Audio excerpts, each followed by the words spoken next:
열왕기상 강의 9번째 시간으로 성전의 역할이라는 제목으로 말씀을 보겠습니다.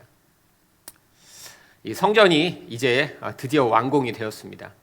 7년여의 긴 시간 동안 공사를 했고요. 또한 13년 동안은 이 솔로몬 왕궁을 완공을 한 뒤에 그제서야 성전 봉헌식을 했죠. 왜 성전만 지은 뒤에 봉헌식을 하지 않고 20년이나 기다렸냐면 이 성전 또한 이 솔로몬 왕궁의 일부였기 때문입니다. 그러니까 공사를 한 건물만 했다고 완공을 할 수가 없어서 전체 그 구역이 다 완성될 때까지 기다렸던 것이죠. 그런데 이 구약에 이렇게 성전에 대해 자세하게 묘사하고 있는 이유가 무엇일까요?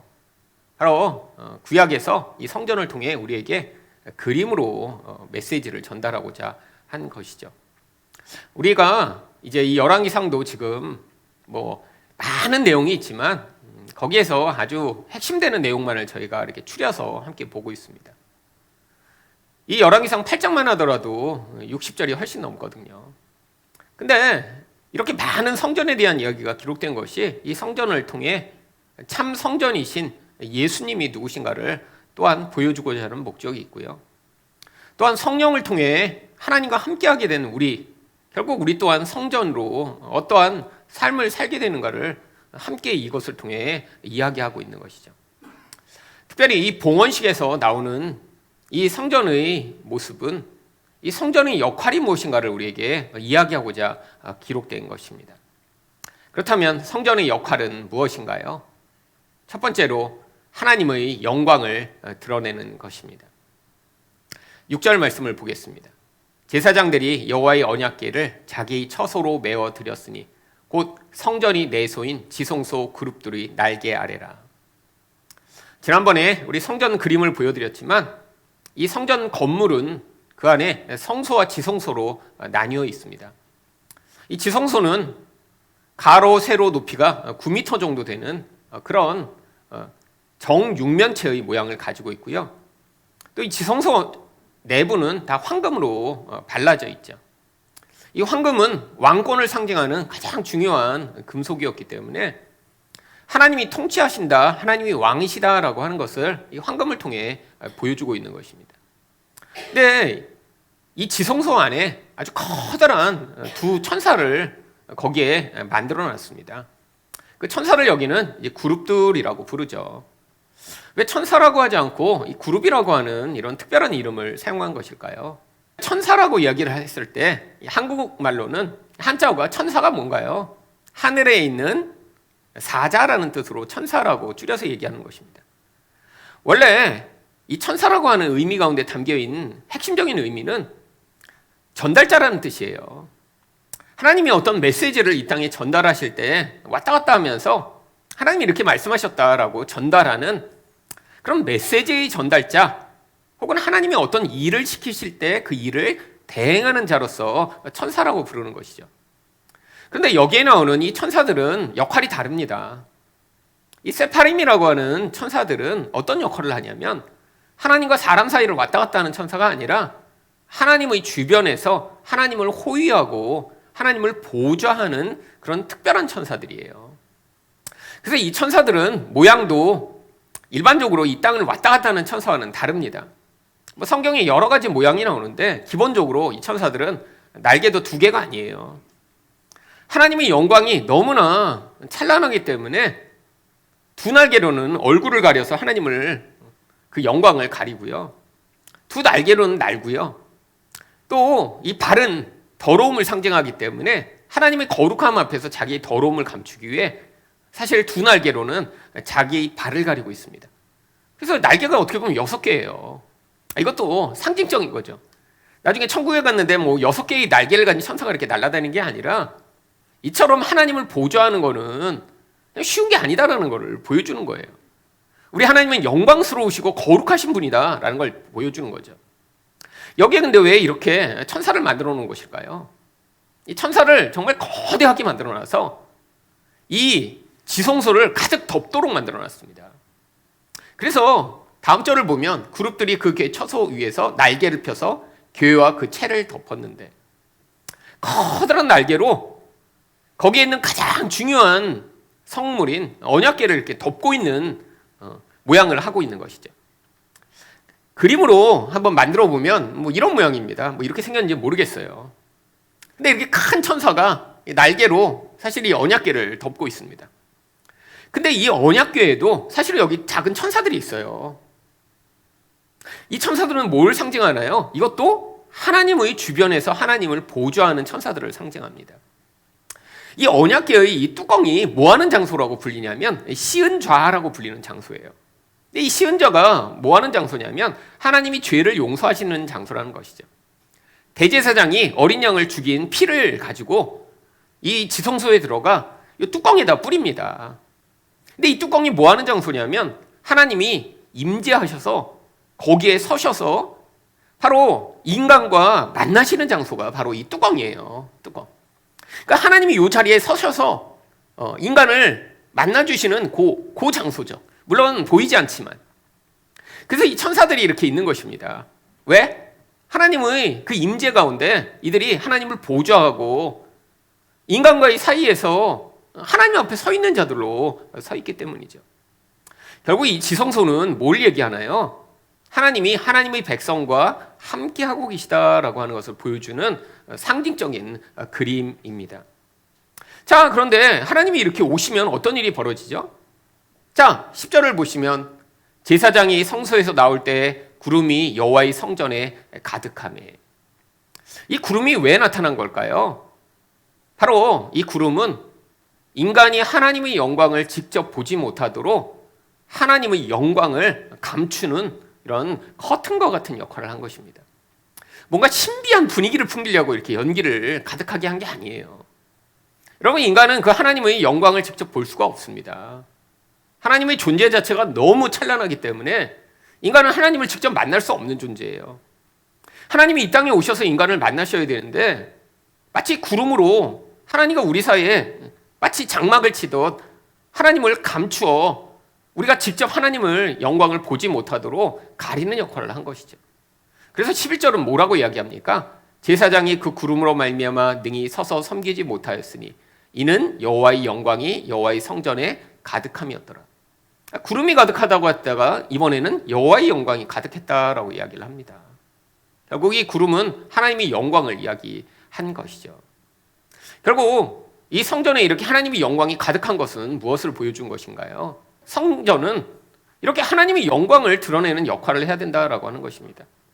자, 그래서 신약 성경에도 이 구름이 항상 하나님의 영광을 대표해 이야기를 해요. 요한계시록 1장 7절을 보시면 예수님이 어떻게 오신다고 그래요? 그가 구름을 타고 오시리라.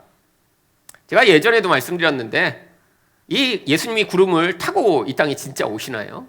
예수님이 구름 타고 안 오십니다.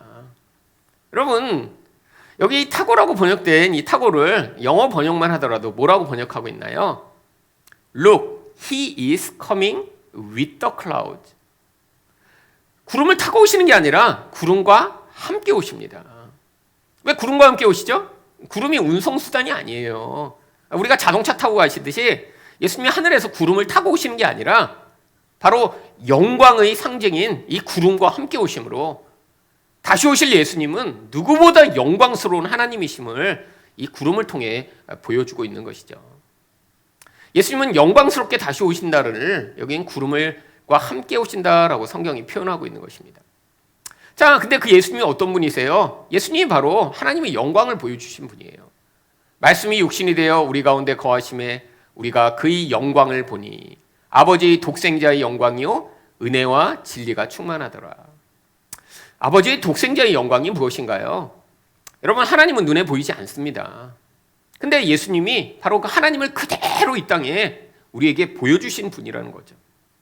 여러분, 영광이 무엇인가요? 뭔가 찬란하게 빛나는 게 영광인가요? 아니에요. 어떤 본질의 바로 그 본질된 것을 아름답게 드러낼 때를 영광이라고 표현하는 것입니다. 하나님이라는 분은 그 본질 자체와 성품이 너무나 찬란하고 아름다우세요. 근데 하나님은 눈에 보이지 않습니다. 그러니까 예수님이 그 하나님이 누구신가를 우리한테 보여주시러 이 땅에 오셨는데 하나님이 누구신가 드러났더니 그게 너무나 아름다운 거예요. 왜? 그 하나님의 본질 자체, 지혜로우심, 온전하심, 사랑이 많으심, 긍휼이 많으심, 인자하심, 이런 모든 속성 자체가 이 세상의 더럽고 추한 것과는 비교할 수 없을 정도로 아름다운 것이기 때문이죠. 결국 예수님이 보이지 않는 하나님을 이 땅에 보여주셨는데 그것을 바로 영광이라고 표현하고 있는 것입니다. 여러분, 예수님만 이렇게 하나님의 영광을 보여주시고 끝났나요? 아니죠. 예수님이 뭐라고 기도하셨냐면 내게 주신 영광을 내가 그들에게 주었사오니. 여러분, 예수님이 이 땅에 오신 가장 중요한 목적은 우리 또한 하나님의 속성과 본질을 드러내 하나님의 영광을 세상에 드러낼 자로 삼으시고자 한 거예요. 그래서 예수님이 바로 그의 제자들에게 하나님이 누구신가 가르쳐 주시고요. 또한 예수님을 통해 참된 영광이 무엇인가를 보여주셨어요. 그래서 이 제자들을 통해 하나님의 모습을 세상에 보여주시고자 한 거예요. 근데 그 하나님의 영광을 보여주기에 가장 필요한 게 뭐냐면 이는 우리가 하나가 된 것 같이 그들도 하나가 되게 하려 함이니. 여러분, 우리가 우리의 모습을 아무리 세상에 보여줘도 하나님의 영광이 드러나지 않습니다. 여러분, 우리가 하나님의 영광을 보여줄 수 있는 유일한 길은 우리 안에 성령이 오셔서 우리와 함께 계심으로 말미암아 하나님이 누구신가를 우리를 통해 보여주시는 거예요. 여러분, 예전에 이렇게 축구 선수들이 골 넣고 나면 뭐 하나님께 영광을 돌린다고 막 하고요. 미스 코리아가 이렇게 1등하고 하나님께 영광을 돌립니다. 뭐 이런 경우 있었죠. 여러분, 이렇게 예쁘거나 뭐 운동을 잘하면 하나님께 영광을 돌려드리는 게 아닙니다. 여러분, 우리 하나님의 속성과 본질이 뭐 예쁘신 건가요? 우리 하나님의 속성과 본질이 뭐 축구를 잘하시는 건가요? 공부를 잘하는 건가요? 아닙니다. 여러분, 하나님의 본질과 속성이 무엇인가 예수 그리스도를 통해 아주 선명하게 드러났어요. 성경에서 하나님의 영광이 그래서 가장 찬란하게 드러나는 경우가 바로 두 번이 있습니다. 첫 번째는 창조의 때입니다. 창조의 때. 그래서 창조와 바로 이 십자가가 하나님이 누구신가를 보여주는 가장 선명한 두 번의 사건이죠. 왜 창조는 하나님의 영광을 보여줄까요? 이 세상 만물에 바로 하나님이 누구신가가 다 담겨 있어요. 하나님의 지혜로우심, 하나님의 정말 완벽하심, 하나님의 정말 그 놀라우신 그 모든 게 이 창조물에 다 담겨요. 특별히 창조의 핵심인 인간이 원래 하나님의 형상으로 만들어져 그래서 세상에 보이지 않는 하나님을 보여주게 만들어졌습니다. 근데 이게 타락했잖아요. 그래서 십자가에서 하나님이 다시 한번 영광을 보여주신 거예요. 십자가에서 드러난 하나님의 영광이 뭐죠? 그분의 오래 참으심, 하나님의 긍휼, 하나님의 사랑, 하나님의 희생, 하나님의 역사를 주관하여 자기 아들을 죽여서까지 우리를 사랑하고 하시는 그 하나님의 인내, 하나님의 공의, 이게 바로 십자가에 드러나는 하나님의 영광입니다.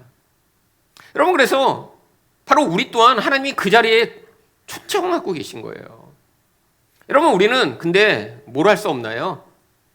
우리는 하나님처럼 세상을 살아가는 게 불가능합니다.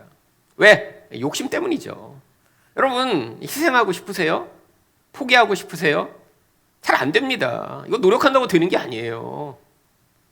여러분, 그래서 성령이 오셔서 우리를 다스리기 전에는요, 우리가 노력하는 걸로 하나님의 영광을 드러낼 수가 없습니다. 흉내는 낼 수 있죠. 근데 여러분, 흉내내고 노력하고 애쓰면 애쓸수록 문제가 발생합니다. 나는 그렇게 할 수 없는데 그렇게 하다 보니까 나중에 더 악한 결과가 나타나는 경우가 많죠. 여러분, 인간이 최선을 다해 할 수 있는 사랑이 뭔가요? 부모가 자식을 사랑하거나 아니면 연인이 사랑하는 거죠. 여러분, 근데 그게 하나님과 같은 사랑에 비할 수가 없습니다. 왜? 그 사랑 또한 다 조건적이기 때문이죠. 욕심 때문에 온전한 사랑이 불가능한 거예요. 여러분, 결혼을 했더니 내 배우자가 나를 온전하게 사랑하는구나 이렇게 느끼고 계신가요? 여러분, 불가능합니다. 아니, 결혼 전에는 흉내를 낼 수는 있어요. 노력해서 어떻게든 결혼하기 위해 몸부림치며 할 수는 있는데 여러분, 인간은 그 자리에 불가능하기 때문에 그래서 우리 안에 성령이 오셔서 우리를 다스리셔야 합니다. 여러분, 그래서 하나님이 우리를 다스리시면 어떻게 돼요? 자기 앞에 영광스러운 교회로 우리를 만드시는 거예요. 여러분, 우리가 언젠가 그렇게 예수의 모습을 닮은 자, 티나 흠이 하나도 없이 거룩한 자가 되도록 하나님 만드실 것들을 소망해야죠. 그래서 우리를 성령이 다스리시고 우리 안에서 우리를 통해 우리 본질과 반대되는 이런 하나님의 속성을 드러내실 때 우리 안에서 결국 성령의 열매가 만들어지게 되는 것입니다. 여러분, 이 열매는 사실 열매들이 아니라 단수입니다. 여기 내용은 9가지인데 열매는 그냥 단수로 되어 있어요. 무슨 얘기예요? 성령이 충만하면 이 9가지 열매가 충실하게 골고루 맺혀지게 된다는 거예요.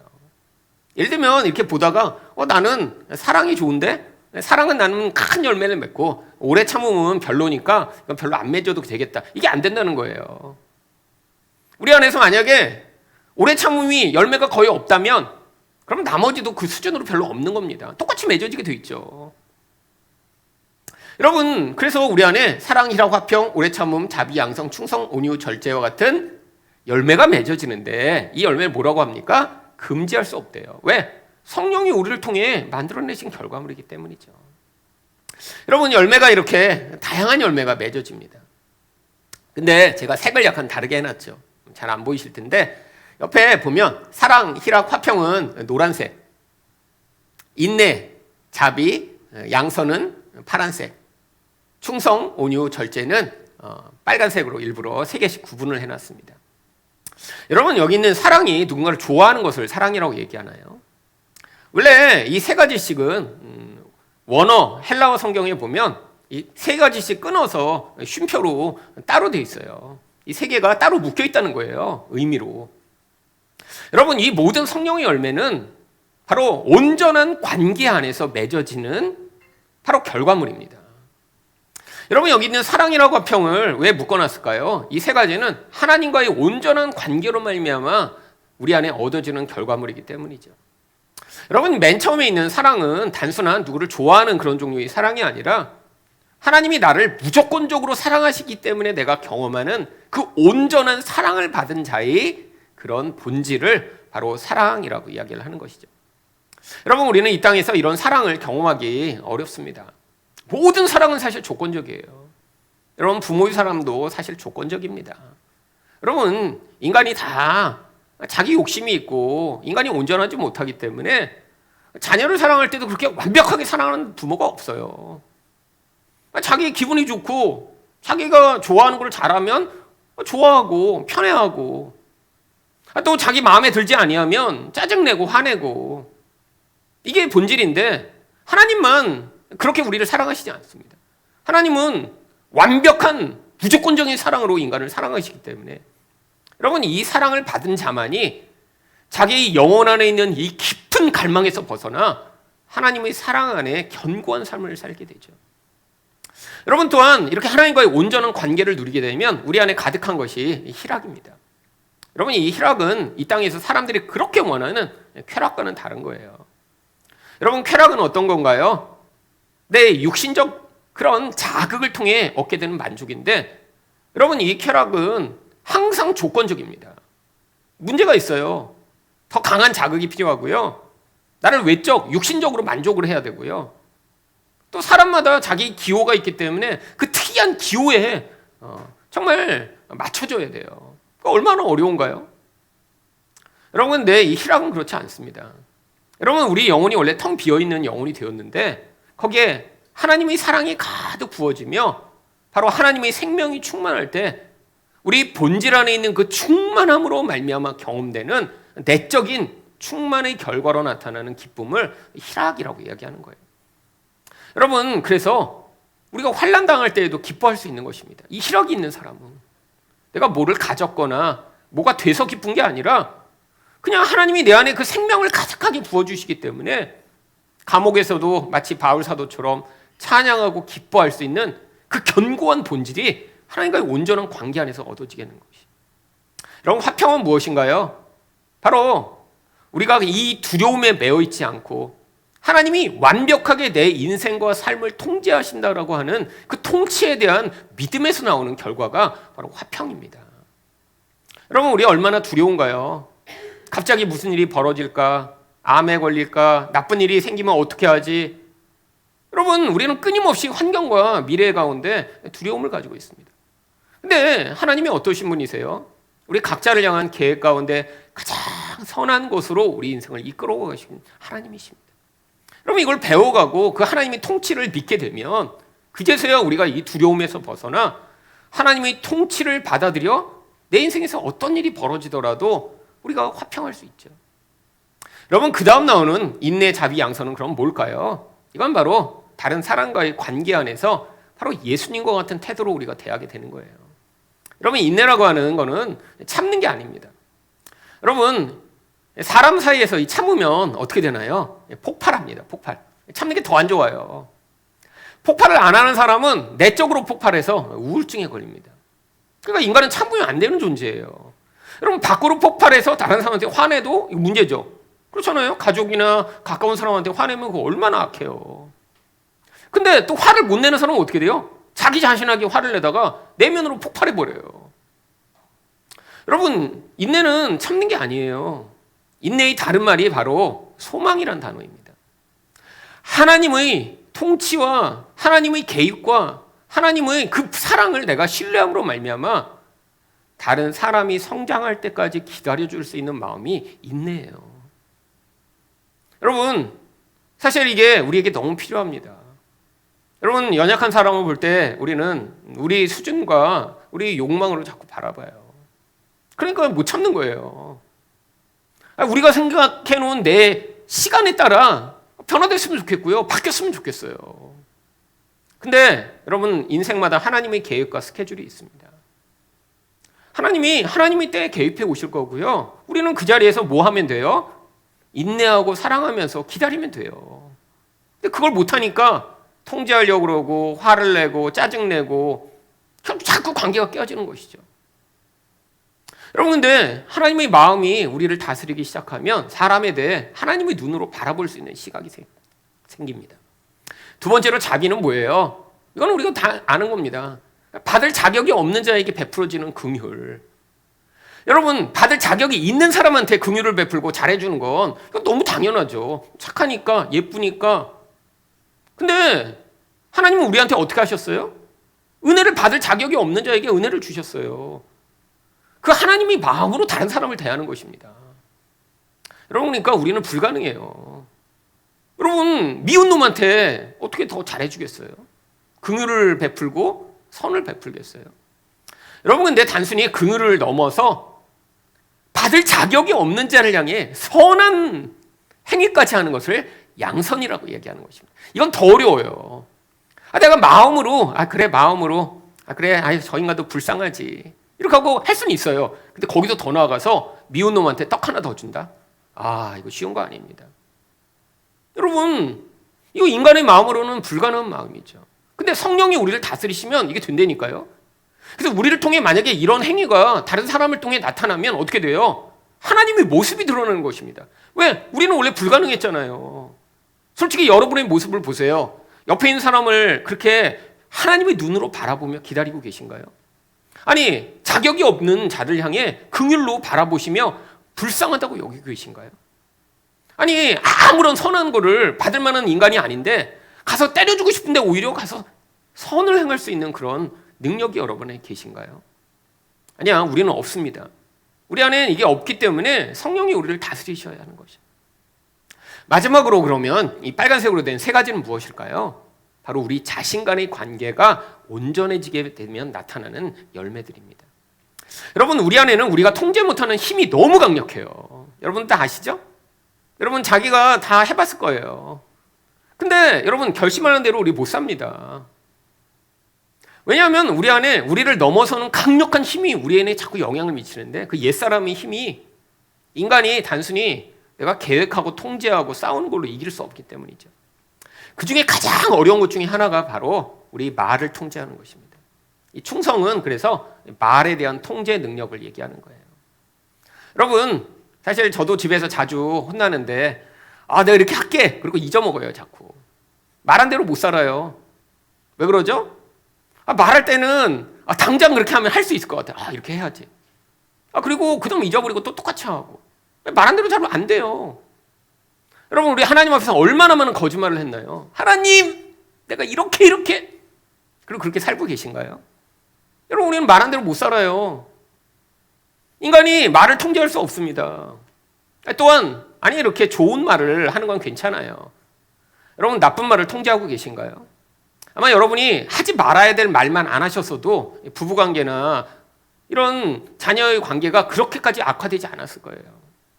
여러분 말하고 후회하신 적 엄청 많으시죠? 왜요? 이게 우리 안에서 우리 입술로 통해 나타나는 내적 힘이기 때문이죠.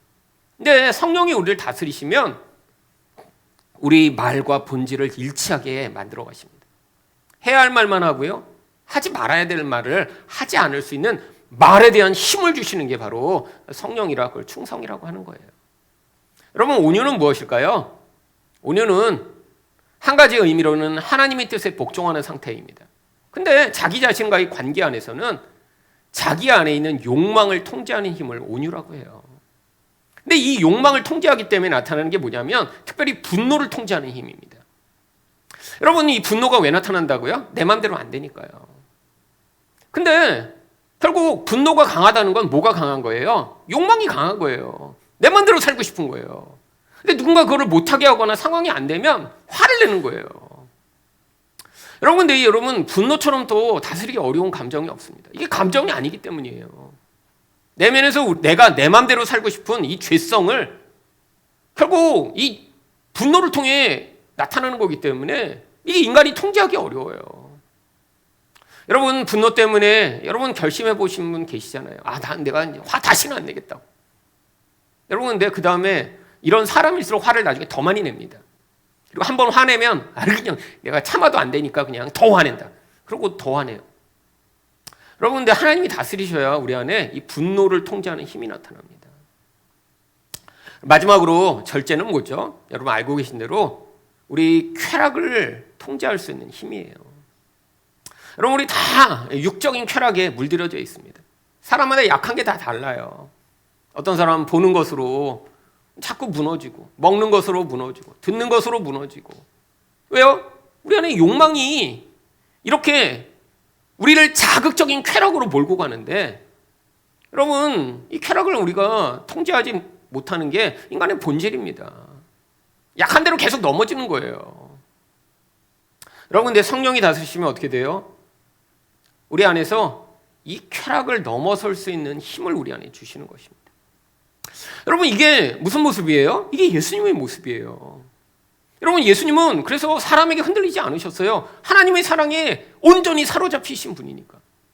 예수님은 세상에 있는 어떤 것으로 칭찬받거나 내가 뭘 이루어서 기뻐하시지 않고요. 하나님 안에서 이 기쁨을 가지고 계셨어요. 예수님은 어떤 상황이 벌어져도 하나님이 통치하신다는 걸 믿었기 때문에 흔들리심이 없었어요. 예수님은 그 미련한 제자들을 끝까지 참고 기다리시며 그들이 언젠가 하나님의 뜻을 이룰 거를 믿으셨어요. 예수님은 그 온전한 긍휼로 그들을 바라보시며 기다려 주셨고요. 또한 예수님은 받을 자격이 없는 자들에게 선을 베풀어 그들을 붙들어 주셨어요. 여러분 예수님은 쓸데없는 말씀을 하나도 하시지 않았고요. 꼭 하셔야 할 말씀만 하셨고요. 예수님은 사사로운 분노에 사로잡히지 않고 하나님의 뜻에 반대되는 것에만 분노하셨어요. 예수님은 자기 쾌락을 위해 살지 않으시고요. 결국 자기 자신을 전부 들여 우리를 살려내셨습니다. 여러분 이게 무슨 모습이에요? 하나님의 모습이에요. 여러분 우리 안에서는 찾아볼 수 없는 모습입니다. 물론 흉내는 낼 수 있어요. 조금 평안한 척, 조금 기쁜 척, 조금 인내하는 척. 여러분 금방금방 다 탄로납니다. 여러분 그래서 우리 기도하셔야 돼요. 하나님 제 안에 이런 열매들이 풍성해서 하나님 내 인생을 통해 하나님의 영광을 드러내는 인생 살게 해주세요. 여러분 이렇게 기도하시지 않으면 어떤 결과가 나타날까요? 여러분 인생 내내 이것과 반대되는 모습으로 살아가게 됩니다. 비참한 거예요. 여러분 하나님의 사랑이 여러분 안에 없다고 생각해 보세요. 그럼 내 안에 이 무조건적인 사랑에 대한 확신이 없기 때문에 끊임없이 인간의 사랑을 얻고자 몸부림칩니다. 여러분 지금 보시잖아요. SNS에서 사람의 사랑과 칭찬을 얻기 위해 몸부림치는 정말 그 많은 사람들. 여러분 하나님의 이 통치를 알지 못하는 자가 어떻게 되겠어요? 이 두려움에서 정말 몸부림치며 벗어나지 못합니다. 왜? 내 인생에서 벌어진 일마다 통제가 불가능하니까요. 죽을 것 같아요. 그 두려움이. 오늘 아침에도 제가 새벽에 일어나 기도하는데 갑자기 어떤 두려움이 몰려오기 시작했습니다. 근데 저도 알아요. 제가 기도할 때 가끔씩 평소에는 생각지도 못하던 어떤 두려움이 확 올라오면서 저를 사로잡아요. 기도의 한 가지 목적이죠. 나도 알지 못하는 내 깊은 생각이 그 기도를 통해 끌어올려지는 것. 아니, 기도하다가 갑자기 그 두려움이 몰려오면서 갑자기 너무 정말 무서워지는 거예요. 기도로 하나님께 올려드렸습니다. 하나님, 저 너무너무 두려워요. 이런 상황이 벌어지면 어떻게 하죠? 제가 울면서 기도하면서 한참을 기도했더니 그제서야 맞아, 하나님이 다스리시지, 하나님이 다 하시겠지, 하나님이 이 모든 일도 하나님 목적에 따라 만들어 가시겠지. 그럼 믿음이 제 안에 다시 늘기 시작하더라고요. 만약에 제가 기도하지 않고 하나님의 통치를 받아들이지 않으면 그 깊은 두려움이 아마 제 인생을 계속해서 끌고 왔겠죠. 지금 벌어지는 일마다 두려워서 벌벌 떨고 그 두려움에 매어 살아가겠죠. 근데 너무 감사하게 지난 인생을 통해 우리 하나님이 어떠신 분이라고 경험하며 다시 기도 자리에 나갔더니 하나님이 맞아 이러신 분이니까 이런 일을 행하시겠다라는 믿음이 다시 들더라고요. 여러분, 우리 안에 이런 열매가 없으면 그 인생은 정말 누구도 그 존재와 가까이 할 때마다 정말 저 사람 때문에 정말 너무 지겹다, 정말 어떻게 저런 인생을 살까, 모두에게 고통을 안겨주는 인생이 되겠죠. 생각해 보세요. 어떤 사람이 맨날 말만 하면 구라야. 그냥 구라. 김구라, 박구라, 그냥 말하면 다 거짓말이야. 이런 사람이랑 살 수 있겠어요? 그럼 어떤 사람이 맨날 화내. 그리고 1년 364일 화내. 그리고 어떤 날은 아침, 점심, 저녁으로 화내. 그러면 사실 수 있겠어요? 어떤 사람이 쾌락에 사로잡혀 하루에 18시간씩 게임하고 하루에 막 10끼씩 먹고 막 새벽 2시에 라면 3개 끓여 먹고 막 이런 사람이랑 여러분 사실 수 있겠어요? 여러분, 그러니까 우리 안에 이 열매가 없으면요, 누군가에게 고통을 안겨주는 인생으로 살 수밖에 없습니다. 그래서 기도하셔야 돼요. 아니, 나는 지금 평균으로 살아가고 있다고요? 이것도 문제예요. 아니, 예수를 믿어서 열매를 만들어야지. 지금 나는 뭐 이렇게 화도 이렇게 안 내고, 그 다음에 뭐 이렇게 그냥 라면도 뭐 새벽에 2-3개는 먹지는 않고, 뭐 이렇게 그냥 아슬아슬하게 그냥 그 경계를 살아가면서, 그러면서 왜 살아요? 왜 살아? 아니, 예수를 믿었어. 성령이 다스리시면 이런 열매를 맺어서 여러분이 존재하는 그 아름다운 목적을 이루셔야죠. 여러분, 그래서 기도해야 됩니다. 아직 열매가 현저하게 안 나타나는 분일수록 하나님, 저도 이런 열매가 제 인생을 통해 나타나 하나님의 영광을 좀 보여주는 성전의 목적을 이루는 인생 되게 해달라고 기도하실 때 하나님 마치 우리 스테반 집사님과 같은 이런 모습은 아닐지라도 이 땅에서 하나님의 영광을 보여주시겠죠. 여러분, 이 스테반이 어떻게 죽었나요? 그럼 이렇게 돌로 사람들이 찍어 죽이는데 거기서 뭐라고 그랬어요? 주 예수여 내 영혼을 받으시옵소서 하고 무릎을 꿇고 크게 불러 이르되 주여 이 죄를 그들에게 돌리지 마옵소서. 여러분, 이거는 인간이 할 수 없는 일입니다. 여러분, 누군가 돌로 찍어 죽이는데 어떻게 하고 싶으세요? 하나님, 저 인간을 반드시 보복하고 저주를 내려주시옵소서. 이게 인간의 기본 반응 아닐까요? 여러분, 죽음의 순간에 예수님처럼 죽어요. 이게 하나님의 영광이죠. 여러분, 여러분이 성령 충만하심으로 이런 하나님의 영광을 보여주시는 분들이 되시기를 예수 그리스도 이름으로 축원드립니다. 두 번째로 성전의 역할은 무엇인가요? 하나님께 중보 기도하는 것입니다. 여러분, 이 8장에 가장 많은 내용을 차지하는 게 바로 이 솔로몬의 기도입니다. 그래갖고 엄청나게 기도를 해요. 뭐 비는 기도를 들으시옵소서. 근데 뭐 자기 어떤 문제를 들어달라고 기도한 건가요? 아닙니다.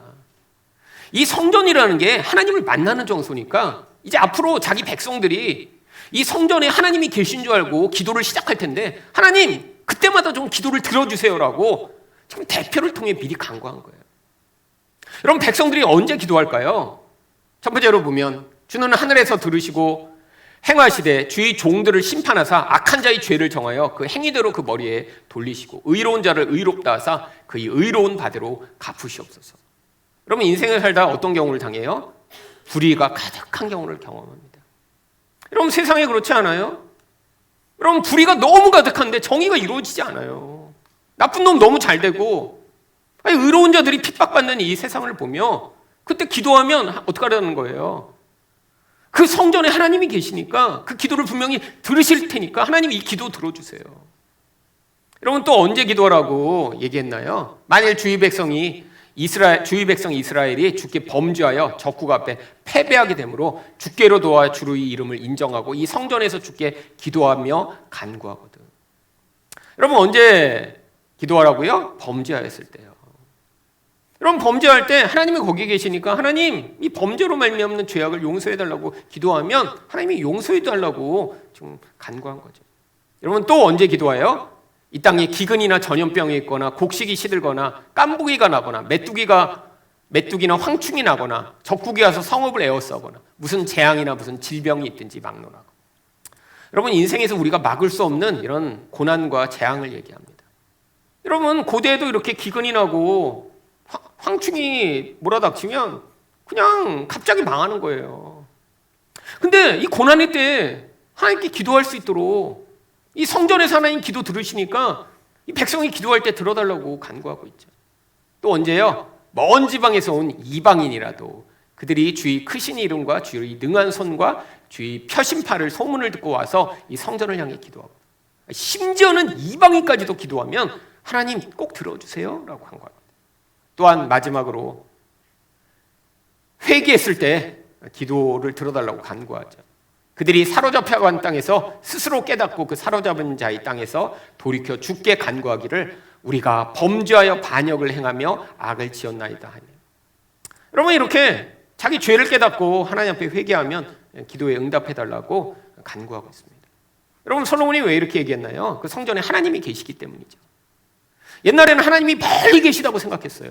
그러니까 기도해도 응답이 안 될 가능성이 높은 거예요. 근데 성전에 계시니까 이제 와서 기도하면 하나님 빨리빨리 들어주세요 요청한 것이죠. 여러분 뭘 보여주나요? 성전이 바로 하나님께 기도하는 곳이라는 것을 알려주는 것입니다.